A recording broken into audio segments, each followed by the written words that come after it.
कहानी में एक वीडियो टेप होता है और अगर कोई इस वीडियो टेप को देखेगा उसके पास किसी अनजान व्यक्ति का फ़ोन आएगा और वो व्यक्ति उसे कहेगा कि 7 दिन के अंदर तुम मर जाओगे। तो हेलो दोस्तों, मैं हूं सन और आप देख रहे हो मूवी टॉक्स। ऐसे हॉरर मूवीज़ की एक्सप्लेनेशन देखने के लिए इस चैनल को अभी सब्सक्राइब कर दो। तो मूवी स्टार्ट होता है और हम दो लड़कियों को देखते हैं जिसका नाम केटी और पेगा होता है। जहाँ पेगा उसे कहते हैं कि क्या तुम्हें एक ऐसी वीडियो टेप के बारे में पता है जिसे देखने के 7 दिन बाद इंसान मर जाता है। केटी उसे बताता है क्या तुम सच कह रहे हो, क्योंकि मैंने उस टेप को देख रखा है और आज मेरा आखिरी दिन है। वो दोनों इन सब के बातों पे उतना विश्वास नहीं करता। इसके बाद उन्हें नीचे किसी का कॉल आता हुआ सुनाई देता है। कॉल पे बातें करने के बाद जब केटी ऊपर आता है तब वो देखता है कि ऊपर वाले कमरे से पानी निकल रहा है।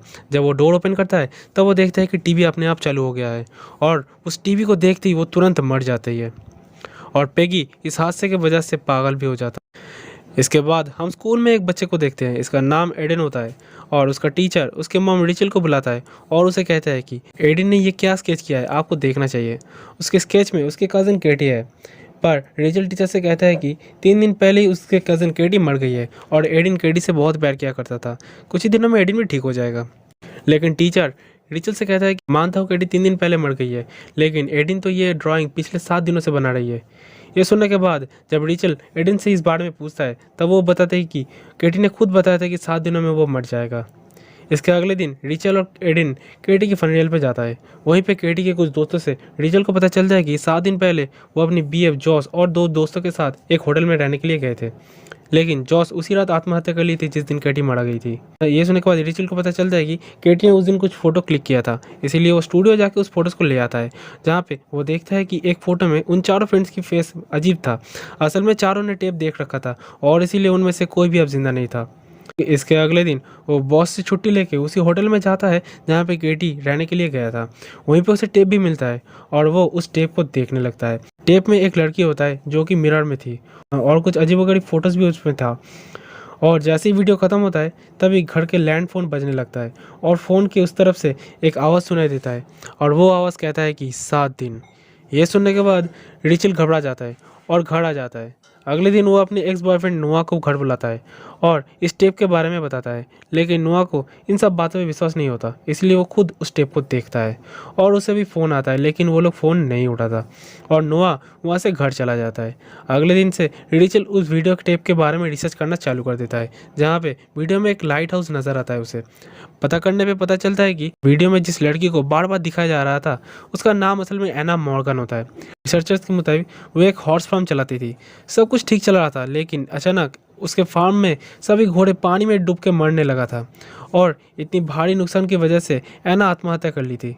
पर उसके मरने के बाद से ही जितने भी घोड़े हॉस्पिटल में थे वो सब वापस ठीक होने लगा था। उसी रात एडिन उस वीडियो टेप को देख लेता है। ये देखने के बाद रिचल जल्दी से टीवी ऑफ कर देता है। तभी फ़ोन बजने लगता है और फ़ोन को उठा के रिचल कहता है कि मेरे बेटे को कोई कुछ नहीं कर सकता। तभी हमें पता चलता है कि फ़ोन में नोआ थी और नोआ अब रिचल के बात पे भरोसा करने लगा था, क्योंकि उसके लाइफ में अब कुछ अजीबोगरीब चीज़ें होने लगा था।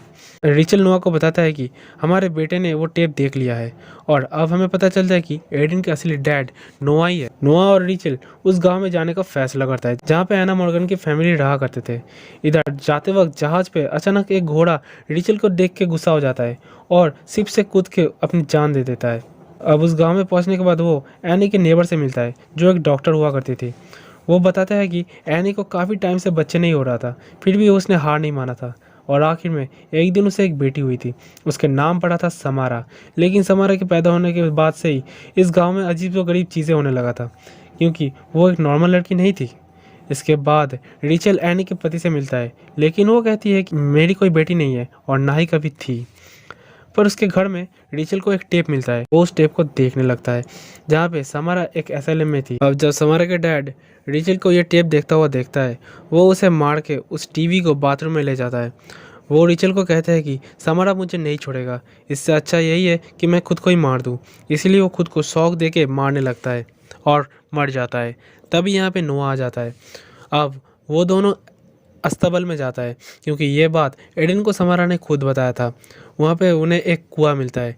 तभी अचानक से एक टीवी रिचल के ऊपर आ जाता है, जिससे वो कुएं में गिर जाता है, जहाँ पे समारा उसे एक विज़न दिखाता है और जहाँ हमें पता चलता है कि समारा को उसी के मॉम उस कुएं में गिरा दिया था और वो उस कुएं में 7 दिनों तक जिंदा थी, लेकिन उसे बचाने के लिए कोई नहीं आया था। इसके बाद रिचल उसके बॉडी को पानी से बाहर लाता है और नोआ पुलिस बुलाता है और रिचल को बाहर लाता है और अब सब ठीक हो गया था और वो दोनों घर वापस आ जाता है। तभी हम नोआ को देखते हैं, उसकी टीवी पे समारा आ चुकी थी और वो देखते ही देखते टीवी से बाहर आता है और उसे मार डालता है। रिचल जब उसके घर आता है तब उसे नोआ की बॉडी मिलता है, जिसे देख के वो बहुत डर जाता है और घर आने के बाद वो उस टेप को जलाने लगता है। तभी उसे याद आता है उसने उस टेप की एक कॉपी भी बनाई थी, इसीलिए वो हिम्मत करके अपने बेटे से उस टेप को चलाता है और एडन को कहता है कि तुम डरो मत, क्योंकि समारा तुम्हें कुछ नहीं कर पाएगा। और एडन पूछता है कि अगर कोई दूसरा इस टेप को देखेगा तो उसके साथ क्या होगा। इसका मतलब था समारा कभी भी नहीं रुकेगा।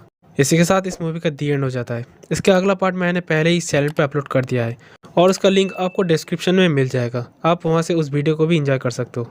अब मुझे जाना होगा, तब तक के लिए बाय बाय।